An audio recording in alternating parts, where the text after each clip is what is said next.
Good afternoon. No one? Good afternoon. Okay, thank you. All right, so guys, I really appreciate you coming out on this really crummy day. I know it wasn't easy, especially I heard the walk over the bridge was killer.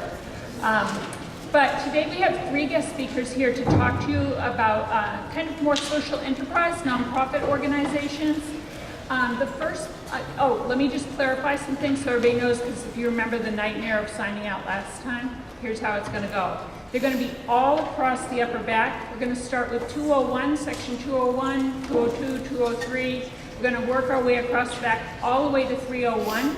So when you're done, kind of go to your appropriate area and sign out, and hopefully it won't be as bad as last time. Mr. Willett is up there, and he will be helping out. If you need anything, you can reach out to one of us, okay?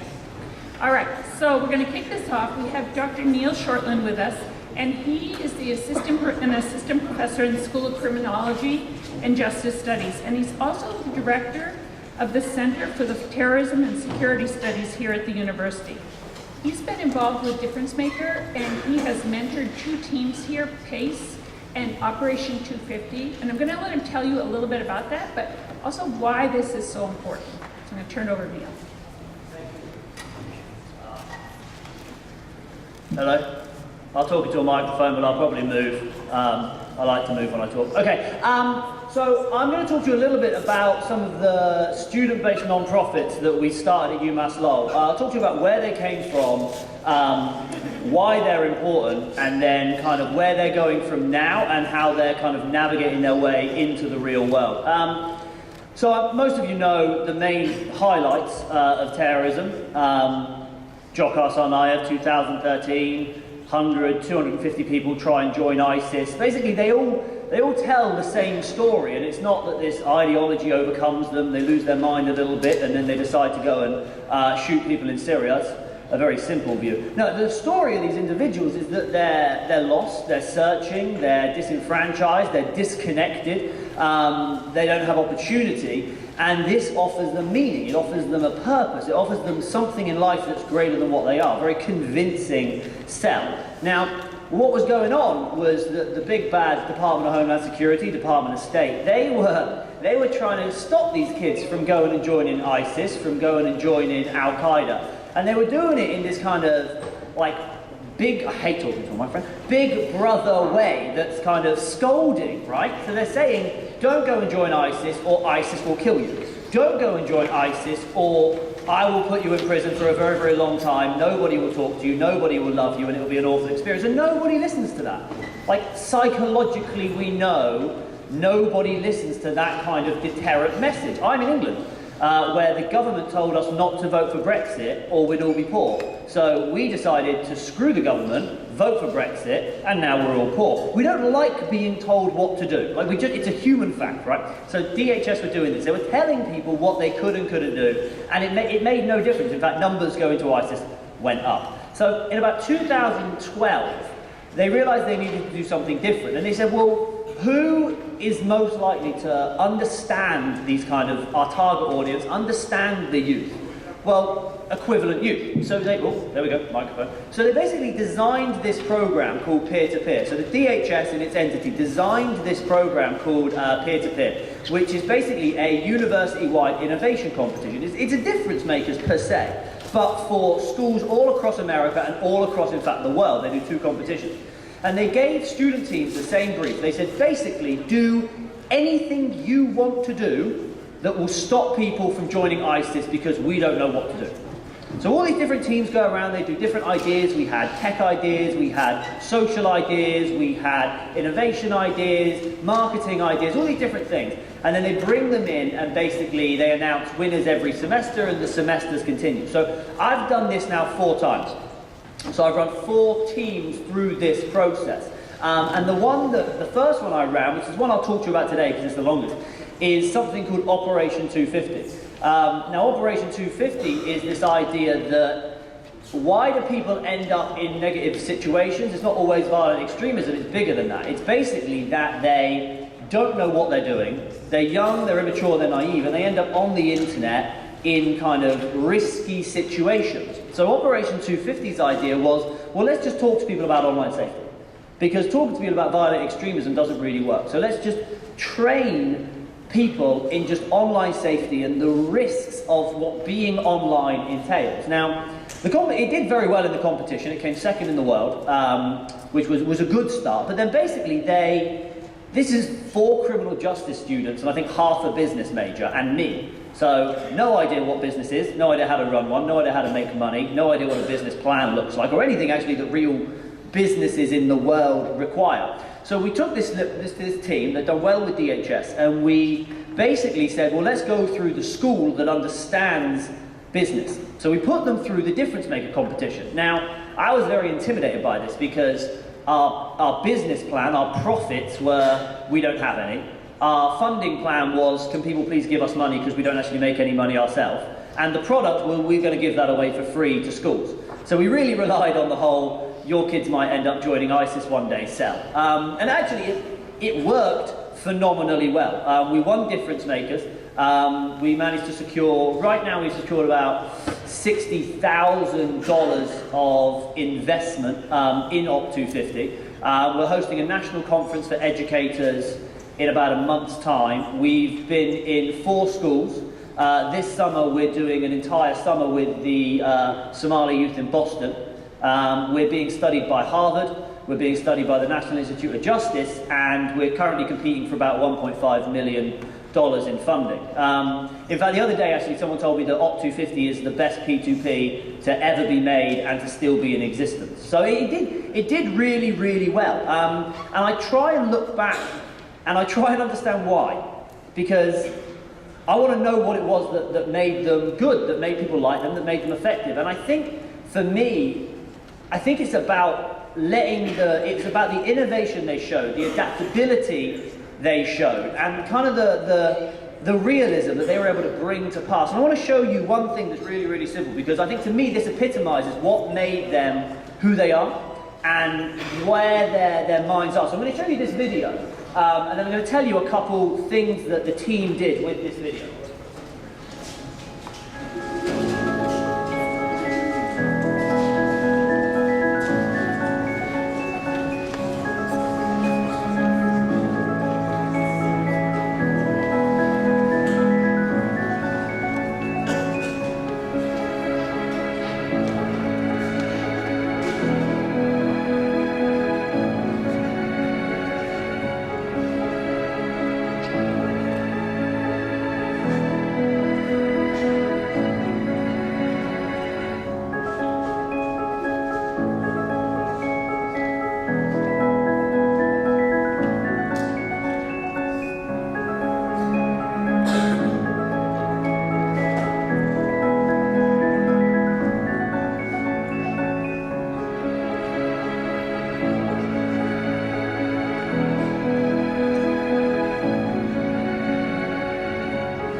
Professor Vince told me to say that if you ask questions, you get a prize, so I'll offer that.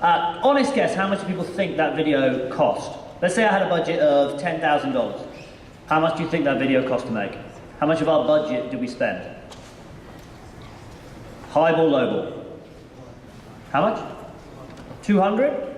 No. It's very low. It's actually lower than 200. What do you think, mate? 20 bucks? The final number is 17, so you are very, very close. No, that was filmed at UMass Lowell. It's 150 Wilder Street. The small actor and the mother we convinced to do for free to support their portfolio. We got the filmer. We made him do it for free because we thought it'd be good for his portfolio. And actually, it took $17 of our budget. I think we had to buy a toothbrush, a little Converse thing. We had to add that there. But no, we built that for free, and we showed that to an audience of the Department of Homeland Security, and they called it the best depiction of radicalization they've ever seen. And I was like, that was written by 5 students who have never taken a course on terrorism. They don't even understand it, and yet they found a way to visualize the process in a way that mattered. And I think that to me is what they did well. We don't compete with people because of money. We don't have profit. We're never going to make any money. But we sell something real, and I think that we've got people to engage with that. If you go on the website that they have there, we have interviews with mothers whose sons have gone and joined ISIS and died, and have been droned by the United States government and are never coming home. We have interviews with them. We have interviews with people whose kids have been sexually groomed, and we have them talking to us. We found a niche that mattered to people, and we talk to the people that really care about this, which is the mothers, the teachers, and their children. And for the life of me, I think that's why they've done very well. So they've gone through DifferenceMakers. They've got, as I mentioned, some funding. They've been noticed now. They were published. They published a report with the United Nations on youth-led efforts to counter violent extremism, and they've just got invited to Booz Allen to be part of a keynote speaker at their Innovation Fest. So from nowhere, from 6 students in a classroom with no idea what we're doing in a mission brief of 1 sentence, I'm proud to say that we actually employ one of them right now. So one of them graduated and is a part of our company. We've done something amazing, and I don't understand the business behind it, but I think I learned from this that youth innovation should never be constrained. I've always thought let young people solve young people problems.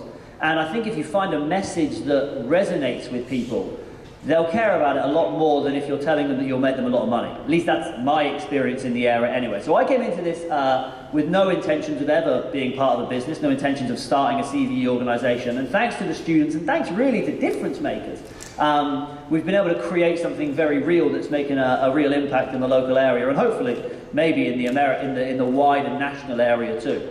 Deb, is that all right? That's all right. Okay, I'll leave it at that. If anyone has any questions about the team, how we do it, what we do, please drop me an email. My name's Neil Shortland. I'm on South Campus. Thank you.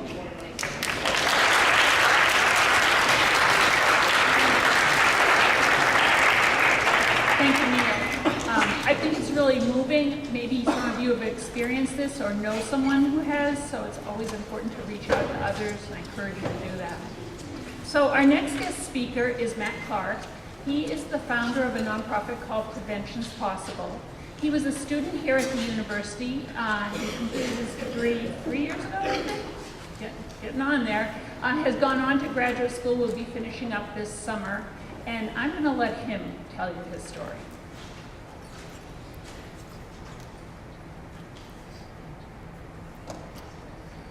I'm actually going to start with a video, kind of like that one. Maybe a second video if we have time at the end, but I'm going to show the first one, just so you kind of understand what the purpose of what I was trying to do was. But when I was a senior in, I don't even know what class I was in, to be honest, but the DifferenceMakers, they came into my room and they were focused on business students and bringing up the idea challenge, and they came in, they said, come, pitch your idea, whatever, if you have one. They were very vague about it. I didn't know what it was, so I showed up. I walked in, I had a snapback on, I had jeans and a hoodie. Everyone there was in a suit. They were all in teams, I was by myself. And I was like, shit. I walked in, I pitched my idea that you'll see a little bit about, and then I'll tell you my story a little bit. And it worked out to the point where we ended up getting a grant from DifferenceMakers. We were able to send the video you're about to see, we were able to send it to about 500 schools around here. So I'm gonna play the video so you understand what I'm talking about, because you have no idea right now.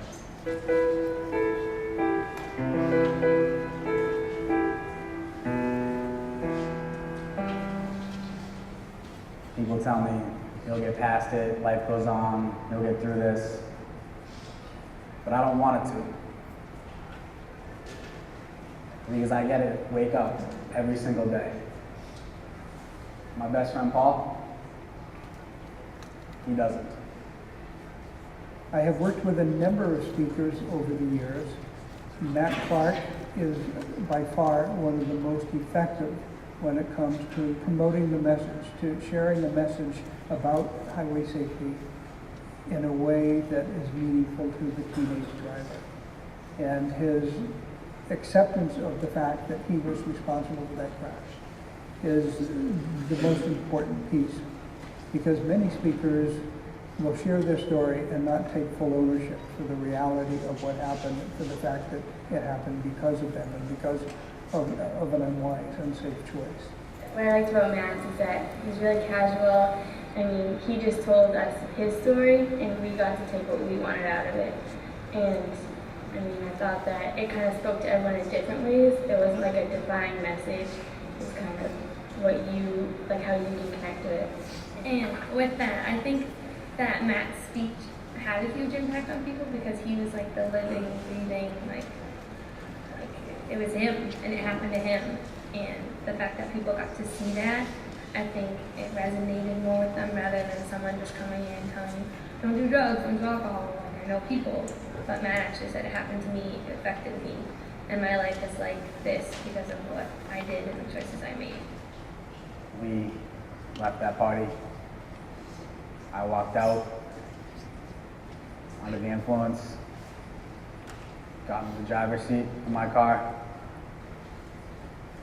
Paul got in the car, passenger seat, and we left that party. Paul died on impact. My first impression of him was when he went up on stage was, wow, this guy's kind of like me, and like wearing a backwards hat, and he's kind of just normal, just the way he was talking. He's more like us than most of the other speakers have. But after the speech, my friend was saying how, like, wow, like, Matt was just this regular kid, and look what happened to him. And look what happened to any of us. You're just, one little decision can affect you for the rest of your life. And that's what we left with that day. Matt presents in such a way that is so raw and so like connected to these kids that the message is supremely powerful. And it resonates with these kids more so than I've ever seen or heard. And that's the feedback that I get from a lot of the faculty who are hearing it directly from kids. And I also get it a lot from the kids too that, you know, happen to bump into or whatnot, and they want to talk to you about the Lowell car crash. And they're going to say, my God, Matt being up there was unbelievable. What he said, I'm not going to forget that. Like, I'm not going to be in this position. I graduated from high school. Everyone moves on, goes out to college, starts their jobs after high school, whatever they're doing. All my friends starting their lives. I'm 18 years old and I'm facing 15 years in jail for the death of my best friend. What Matt said to us, it was uncut. Nothing was fake. You know that what he's saying is definitely going to help you in the long run. And you have to learn from his mistakes. He learned from his own, but we have to learn from his mistakes. Matt just has that way about him that's just comforting. He gets on stage and all of a sudden he has 800 kids comfortable. And that's a big deal for high school kids. And when you can hear a pin drop the entire time he's speaking in a huge auditorium, you know he got them. He got them. He was just himself. He was able to relate to the kids on their level, which is one of the most important aspects of a talk like this. When we have public speakers inside of the school to talk to our students, it's very important that they know exactly what it is that they're talking about. And that's what Matt Clarke brought to us, is a real life story, his own story. My father comes over and meets me on the side. He takes my jacket. He takes my tie, my phone, my wallet. gives me a hug, and I say goodbye to my father. 19 years old. I'm going to jail. He's very honest, and he's so raw, and he's real to them. And I think so many of our kids see themselves in him. And so many of our kids have made the mistake that Matt has made. The only difference is they either haven't gotten caught or no one has been injured or killed as a result of their mistake. I think having Matt come up to the stage and say, I did this, I ended up in jail, and I'm living with this for the rest of my life, resonates with them on a very deep level. When he said what he was when he was younger, he reminds me of just any other student. And it's intriguing to hear something that's hit so close because I know so many people who are like him, or because I feel like it could be me. And his approach isn't that he's above us or below us. He's just one of us, and he does a really good job when he presents himself because it's so down to earth. As soon as Matt spoke, he compelled the audience. He was engaging, and then at the end, they went up to give hugs, to ask questions, to just learn more. And again, there was an immediate effect on students, and I'm sure decisions that came thereafter as a result of listening to Matt. I can't guarantee you that every single person in this room will make the right decisions tomorrow, next year. But I can guarantee you that my rock bottom will prevent somebody else's. Thank you. So I don't know how much you were able to pick up from that, but basically the idea that I pitched to Difference Makers was that I had already been going to high schools and speaking about my own story, about a mistake that I made when I was 18 years old, about drinking and driving that took the life of my best friend. I had been doing that once I got out of jail. I had to do it for community service. Once community service over, I was done doing it till about 2013, and we made a music video that we put on YouTube. And from that video, we started getting emails and calls about me coming and speaking again. So I started making speeches. We were able to film all of that at some of the schools that I did. Leading up to Difference Makers, I pitched that video to Difference Makers, and when I got the grant from Difference Makers, we were able to print hundreds of DVDs, brochures, and send them out to schools. Since then, I've probably spoken at hundreds of schools. I can't give you I couldn't even give you a guess. I have no idea how many schools I've spoken at. But all throughout Massachusetts, New Hampshire, Vermont, Rhode Island. We were down in Austin, Texas a couple years ago, and Tampa, Florida as well. So we've traveled a little bit throughout the country, and we've told this story. The purpose of what I wanted to do was tell it in a different way, because every time I saw one of these speeches when I was in high school, or anytime I went to speak when I was on probation doing community service, it was kind of, they told you what you had to say. They did it in a specific way where it wasn't realistic to me, and I didn't think it was gonna matter to anyone what I went up there and said. I could tell my story, whatever, that's it. I heard the same stories when I was in high school. I saw the same stuff. Didn't matter to me. I made the same stupid choice. So I wanted to do something a little different. So when I approached the schools, or when they approached me, I told them that I'm just gonna tell my story. That's gonna be it. I might swear, I might say something stupid. I don't know. It's just gonna be unfiltered. And we're gonna show this video, we're gonna take questions, we're gonna let the kids say whatever they want. And the teachers, principals, deans, whatever it was, were open to it. It was more effective than I've seen, but I've also been at schools that they had some pretty shitty things going on. They had people talking in the crowd, and it was poorly done. So we were able to learn from it and build our presentation around how we saw the schools respond. And throughout the whole process, Difference Makers and UMass Lowell were pretty supportive and helpful every step of the way. When I was in UMass Lowell, I had no idea what I wanted to do with my life. I graduated with a liberal arts degree. Since then, I've gone on, throughout visiting all these schools, I've realized I'm not going to be a speaker. I'm not going to be able to talk to kids forever, because eventually I will get old and I will be unrelatable. But I will be able to stay in a school, and I went to a school one time, the principal was talking to me, and she suggested I look into mental health counseling and school adjustment counseling. So I applied and got into Cambridge College. I'm currently in grad school, just about to finish up. I'm working in a high school, and I've gone that way. Because I work in high school, I can do the speeches a lot less often. I only do a couple a year, but through DifferenceMakers, we've talked about this being a sustainable nonprofit because these things happen every year. These things happen all the time. There are other kids out there that are 18 years old, 19 years old, even younger, that made the same stupid choice.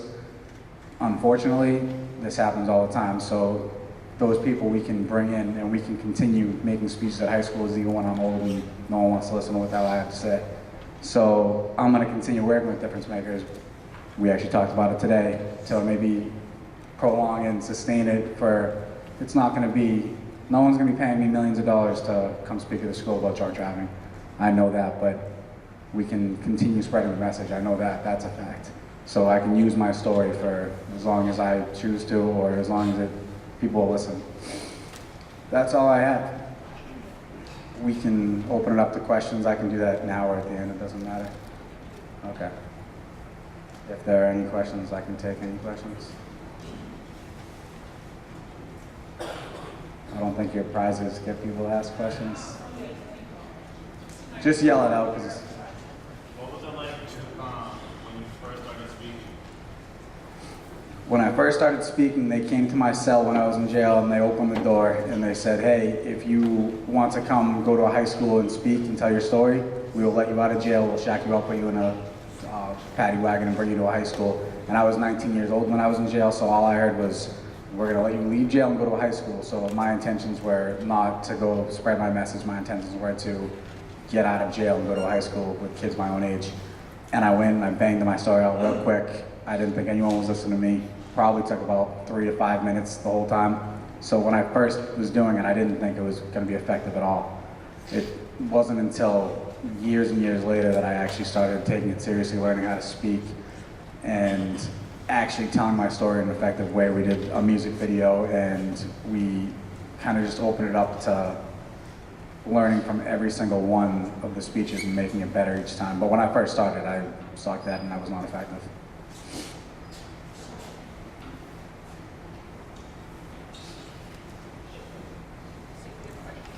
Okay, sure.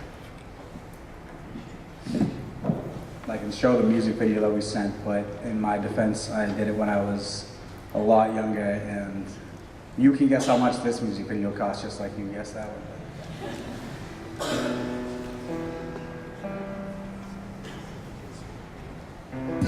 Hey, I've been thinking a while, let's just blow this town, and just drive away, and forget about yesterday. We only got one life that's left, we only got one heart to give. I wanna make everything right, so you can come take my keys tonight. Tonight. You can come take my keys tonight. Tonight. Eyes wide like you saw the impossible. You're in the hospital, everything moving fast, but really it's like the clock is slow. The doctors know you're responsible. Driving drunk when you lost control. Bottle hop, vodka low. Stop signs are optional. Cops are closed, you're not composed. Not composed, your eyes are closed. And your light flashes, highs and lows, car crashes. Time just froze, bystanders on the road. Everybody's in silent mode. And they're at the scene, like a main attraction. Pain and passion from a chain reaction. Cause you've been living invincible, never seeing the truth in lies. Never think the unthinkable, never think you can ruin lives. But never see it through your eyes. You never thought of a massacre. Life's been moving on in the memory of your passenger. Hey, I've been thinking a while, let's just blow this town, and just drive away, and forget about yesterday. We only got one life that's left, we only got one heart to give. I wanna make everything right, so you can come take my keys tonight. Tonight. You can come take my keys tonight. Tonight. You were lost, now you're found in that prison confused. Former cynical views became a vision of truth. Consistent abuse is a condition of youth. Your last speech was a waste, they don't listen to you. A couple worlds got combined, the collision of two. When they're given the shoes, will they consider the rules? Cause the speech that they heard doesn't limit the booze. You could give them the tools, you're never given the credit. So you're back in that cell with these criminal tenants. You got a year and a day, it's a minimal sentence. But that burden is a life that you're serving at night. You're conserving the light, and while you nervously write, you're telling kids what they hate, so it hurts to be right. Now you're searching to fight for that person you like. While you live in the past, and you consider the crash a mistake that you made that you'll never get past. Hey, I've been thinking a while, let's just blow this town, just drive away and forget about yesterday. We only got one life left, we only got one heart to give. I wanna make everything right, so you can come take my keys tonight. Tonight. You can come take my keys tonight. Tonight. Hey, I've been thinking a while, let's just blow this town, just drive away and forget about yesterday. We only got one life left, we only got one heart to give. I wanna make everything right.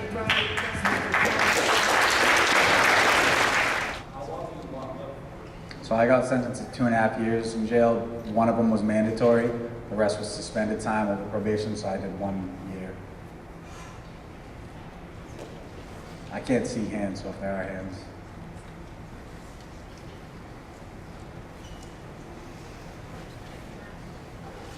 Thanks, Matt. And he'll be here after, so if you want to come down and talk to him, please feel free to do that. Okay? All right. So now we have Sherri Sarrouf with us here, and she is the founder of SLS Fitness here in 2010. She has 3 locations now, and she has been involved with something called Fitness for the Cure, which she started to support St. Jude's Children's Hospital. We're very fortunate because her son Stephen is a junior in the business school and her daughter Lizzie is a sophomore. We're really happy to have them here. I'm going to let her tell you a little bit about her program and what she does. Hi everyone. I have to do a little shout out to these 2 guys right here. Very moving. Driving here in the rain today, I didn't think I was going to get a shot of inspiration like that, but I was touched today, and your honesty and your authenticity is, both of them just moved me today. So I just want to say that before the day gets away and I don't get to say something to them. Thought that was pretty moving. But hi, I'm a UMass grad, UMass Lowell. This is where I went to school too, way back when. I actually took exams in this room. But I was graduated business. So I want you guys to kind of relate to me. I'm old now, older, I shouldn't say old. I own a gym here in Lowell called SLS Strength and Conditioning Center. It's up Chelmsford Street. But years ago, when my daughter was born, I started a fundraiser called Fitness for a Cure. So I'm going to tell you a little about how I thought of it and how it started. If any of you are thinking about doing something with a passion of yours, I suggest going for it because my story is pretty interesting. I was pregnant with my daughter and had some preterm labor problems. So they bed rested me. They said, you can't move, you gotta go to bed. I had a 2-year-old running around, lots of energy. Got the kid you just saw sitting here. And the doctor said, you can't move. I owned a gym, I was fitness, I trained all these athletes, and I had a 2-year-old. So when I was laying around, they said, if you move, you're gonna have this baby early, and there could be a lot of complications. So laying there, I thought, wow, what does a mom and dad do if they have a sick child? I am panicked and worried about my baby, and it's not even born yet. So I said, if everything comes okay with Elizabeth and I have this healthy baby, I really want to start a fundraiser. I was trying to think of what and who I wanted to fundraise for, but at the time I said, I just want to start a fundraiser helping parents and families. So since I love fitness, I thought, wow, imagine if I had a fitness show. And I had this vision that the Red Sox and the Celtics and the Bruins and the Patriots would come walking down this long runway, and they would wear like Nike and Adidas, and it would be a fashion show. And we'd do a couple fitness moves. Well, when I thought of Fitness for a Cure and I thought, let's do a fitness show, nobody said yes. The Patriots, the Bruins are like, yeah, who are you? And we're not going to do that. So I thought, well, maybe I'll just put on a fitness show. At the time, I worked for Gold's Gyms, and I thought maybe I'll just do a fitness show, and I'll ask some of the trainers, and we'll do some punching and kicking and some strength and conditioning moves, and maybe people can go buy a ticket, and they would have a fundraiser. So I thought, all right, that's what I'm going to do, but who to fundraise for? I'd been very philanthropic my whole life. I'd been already raising for American Heart Association. I'm doing all these like fundraisers, and I thought, I really want to do something for kids and families. My husband, when we were dating, took me to an event, and the mom got up and spoke about St. Jude Children's Research Hospital. And during the event, she had her baby in her hand, and she just said, thank you for saving my baby. And I never forgot that one event my husband brought me to. So I started researching about St. Jude, and then come to find out they never refused a family for inability to pay. So I thought, wow, your child's sick and your insurance runs out, and they never refuse somebody. So I love that. I love that it was a research hospital. They were trying to find a cure. And I love that it was all over the world. It wasn't just the United States. So I thought, okay, this is my fundraiser. I'm gonna start it for St. Jude. And this was 19 years ago. My daughter's 19 now, so this is when she was born 19 years ago. So I thought, all right, Fitness for a Cure, and I rent the hall. I went to the hall, nobody bought a ticket. So I had to beg family and friends to go. I had to put together this fitness routine, and then I asked somebody to come in from St. Jude and tell their story. Well, 19 years ago on that night, people left and said, hey, this was a pretty cool event. We got to see some fitness. I gave out CDs of all the music, and we didn't know what was going on, what was happening at St. Jude Children's Research Hospital in the Merrimack Valley area. This is in our neighborhood. Because 19 years ago, they didn't have the commercials with Marlo Thomas like they do now. You guys know all the commercials, right? You see for St. Jude, and it's pretty, I mean, you guys have all heard of St. Jude Children's Research Hospital, correct? Yeah, so it's pretty mainstream now, but 19 years ago, it wasn't mainstream. So we got our logo and we started going, and finally we raised $5,000 on that first night. So the next year, parents were like, I want my kids to join. So I had 4 kids on the team the next year. And then the next year we had 7 kids on the team. And the next year we had 10 kids on the team. I kept taking kids to perform fitness. So what I would do is I would take children and athletes and have them practice with me for months and then put on a show.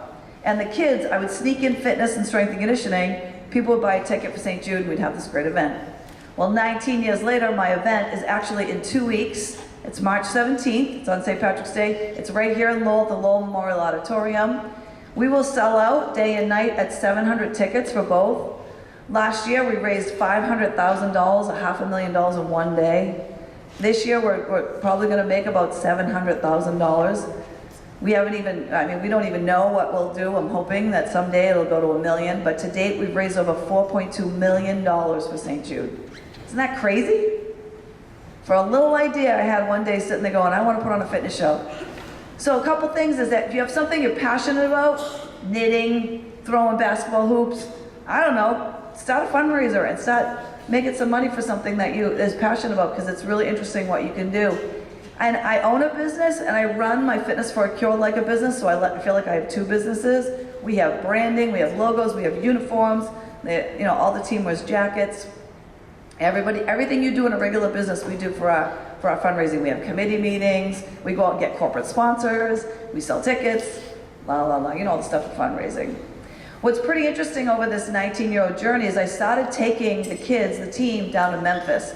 You guys checking out the pictures? See Scott Zolak in there? I've actually met a lot of cool people on this journey too. See Scott Zolak in the middle? Pretty proud that he was MC one year.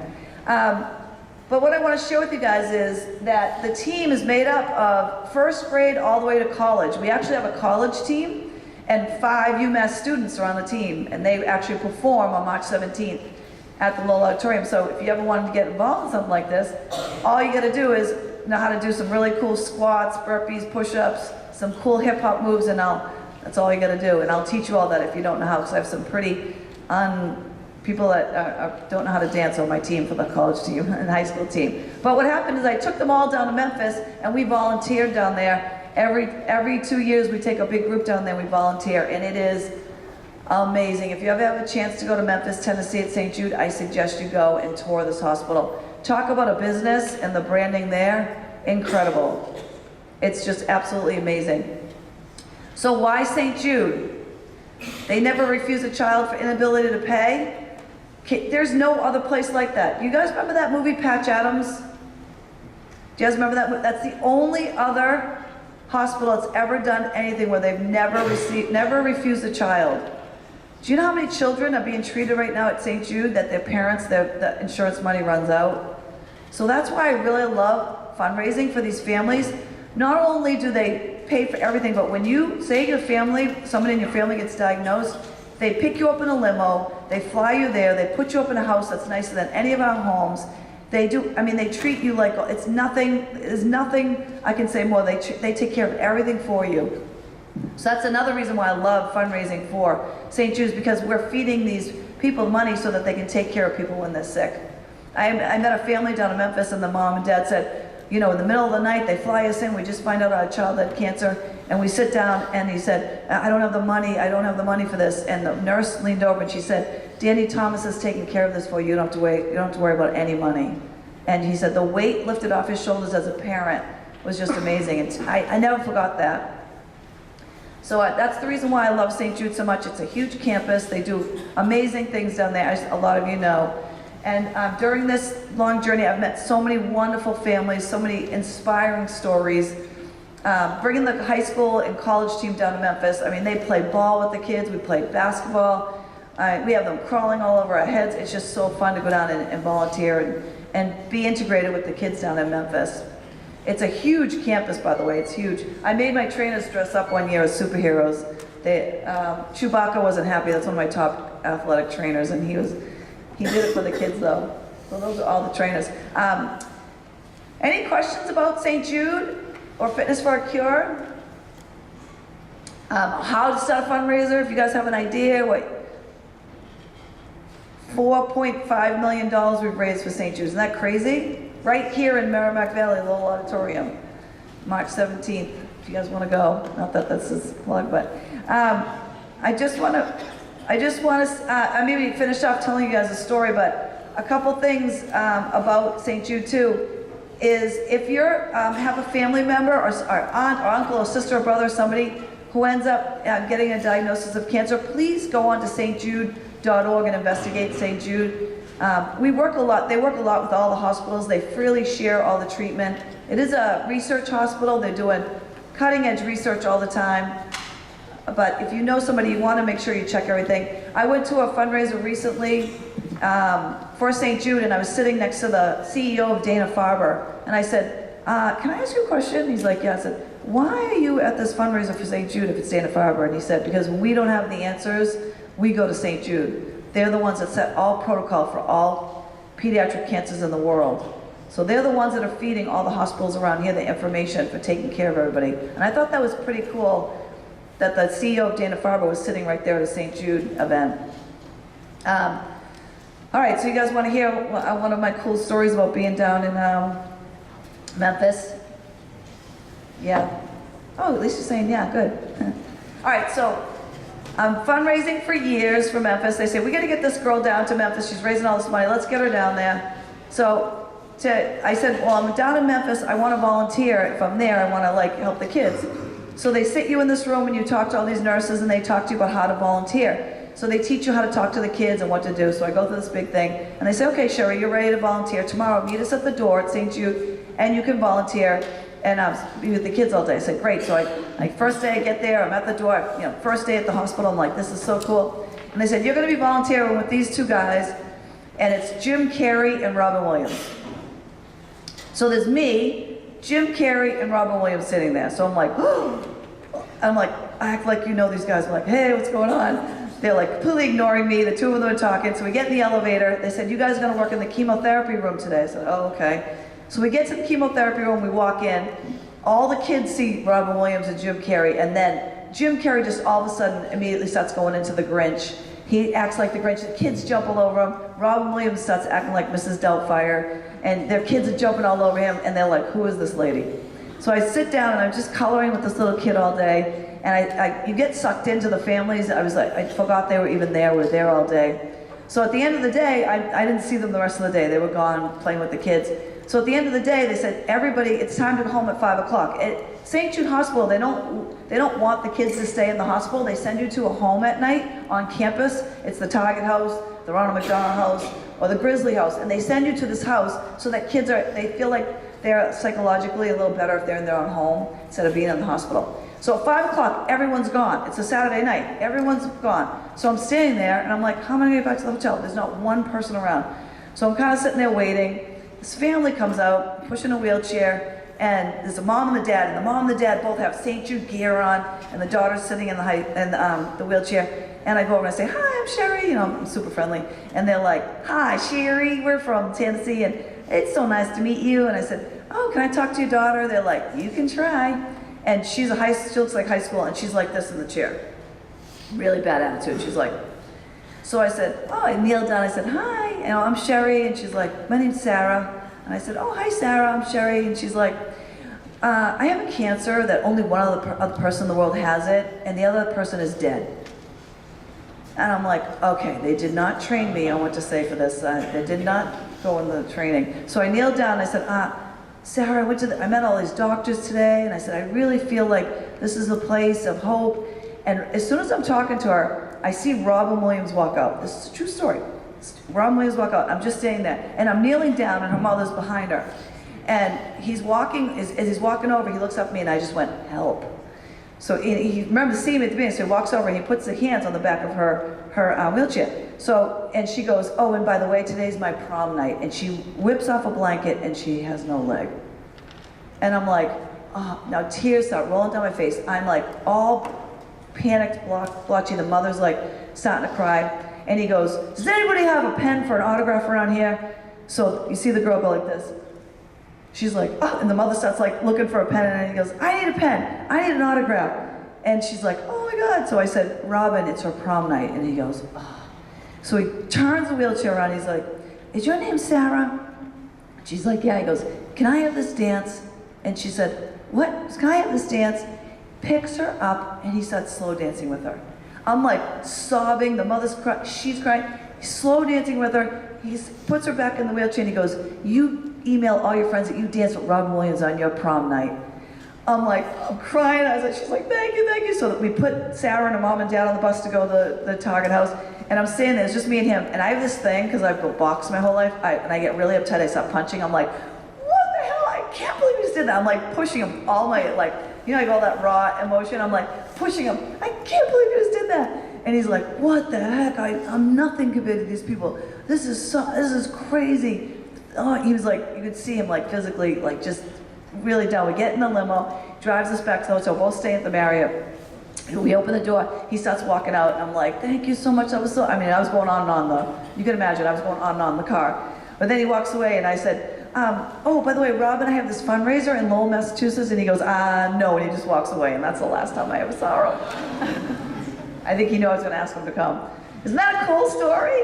I wondered like why that happened to me, and when it happened, I'm like, why? But now I know it's because I've told that story so many times to high schoolers, and that you just, you gotta live your life, and you gotta take care of your body, because it's so important, and just like what he was saying, you make the best, make the best out of a situation that could have been really bad. So thank you. Any questions about St. Jude? Thank you so much. Thank you to Deb for having us too. Yeah, so wait 1 minute, people. Sit down. Okay. I just want to give Stephen a chance to talk about the fundraiser that he runs on campus here. Yeah, I'll make this quick. You've probably seen a lot of us attacking students in the fall with stickers and a bunch of stuff, but we have an organization on campus called Up Till Dawn, where you can help St. Jude Children's Research Hospital. Sign-ups start next fall, so just keep an eye out on that, and you can start a team and stay up all night at U Crossing and raise money for St. Jude. So yeah, look up Till Dawn on Facebook, any social medias, and follow us. So thank you.